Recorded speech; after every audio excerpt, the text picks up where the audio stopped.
Good afternoon. My name is John West, and today I'll be presenting a modernization strategy for an enterprise network that has outgrown traditional hardware centric networking and MPLS heavy WAN connectivity. The proposed direction combines software defined networking, or SDN, with software defined wide area networking, or the SD-WAN.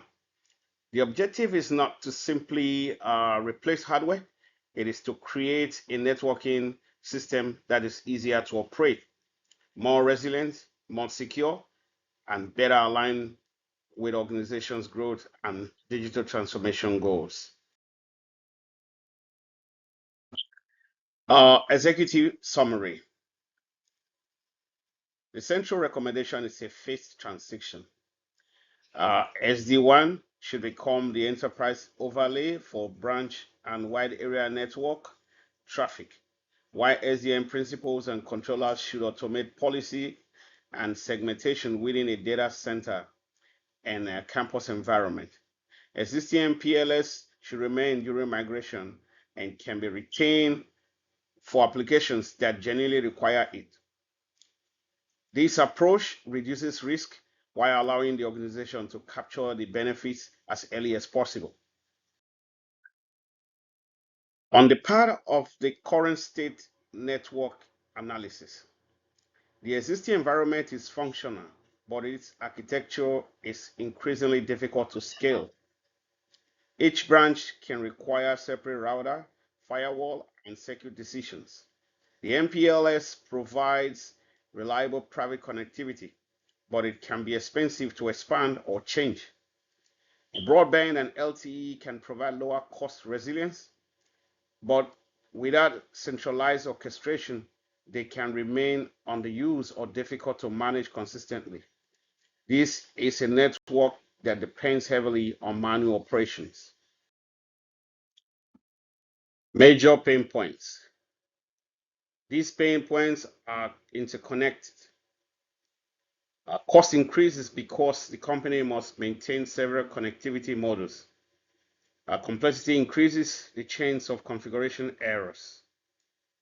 Static routing can continue sending an application over a degraded part even when another part is available. And when visibility is fragmented, the network team spends more time determining whether the problem is the circuit, device, application, or even security control. What are SDN and SW1?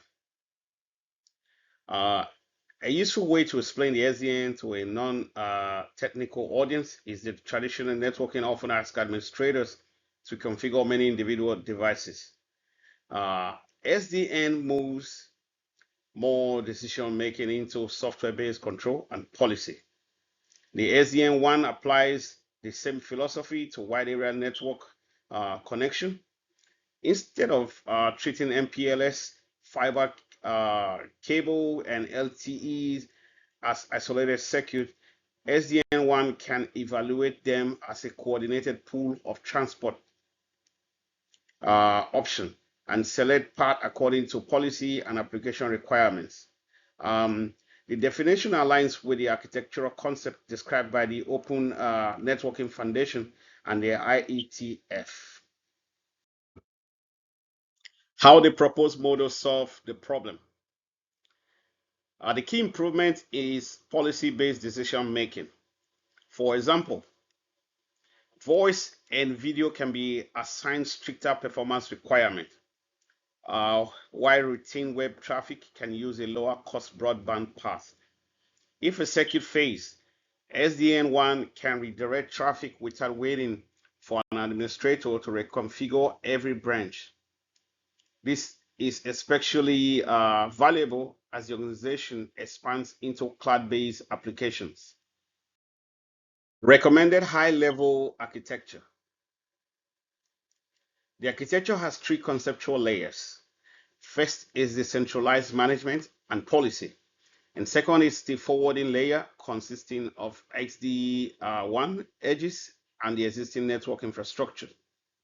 And the third is the transport layer, which includes all available WAN services Security should be integrated rather than bolted on later.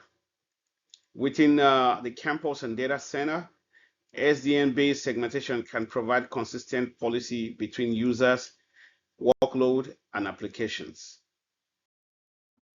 Protocols, standards, and integration.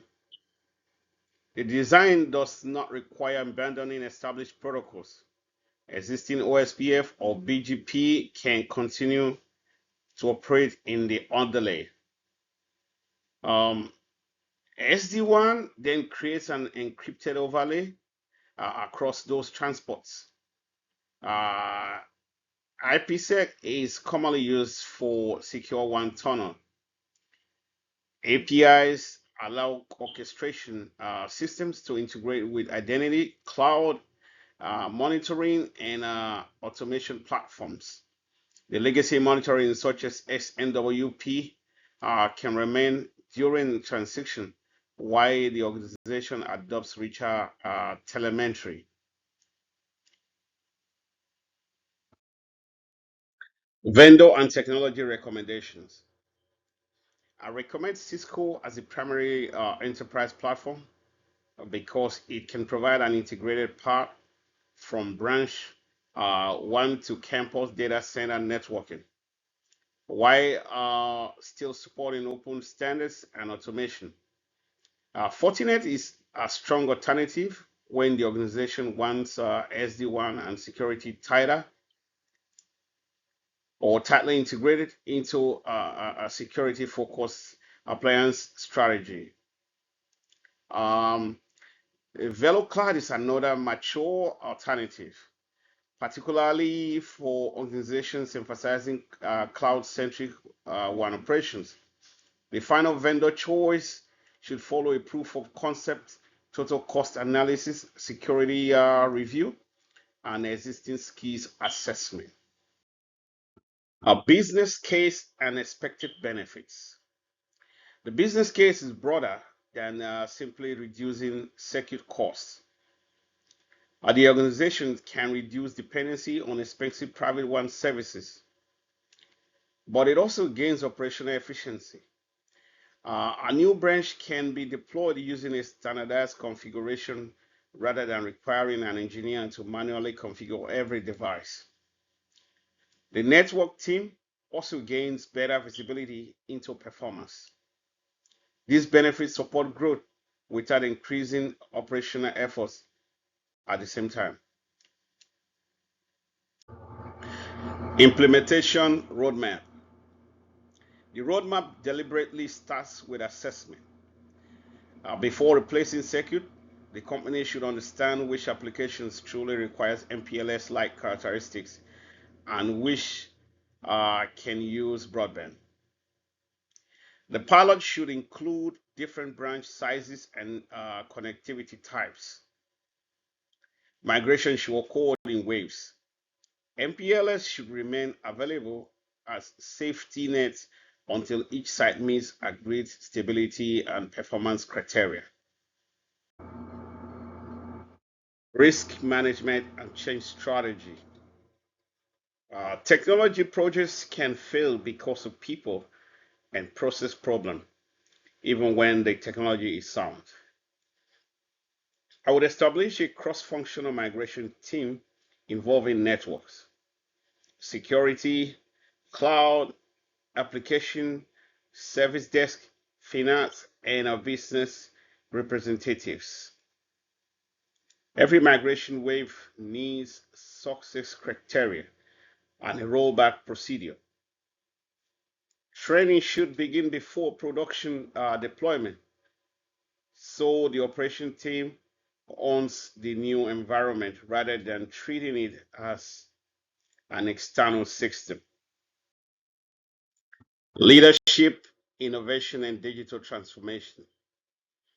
Leadership in this transformation is not simply selecting products. It is creating the conditions for the organizations to operate differently. Teams should be empowered to automate repetitive work and use data to make decisions.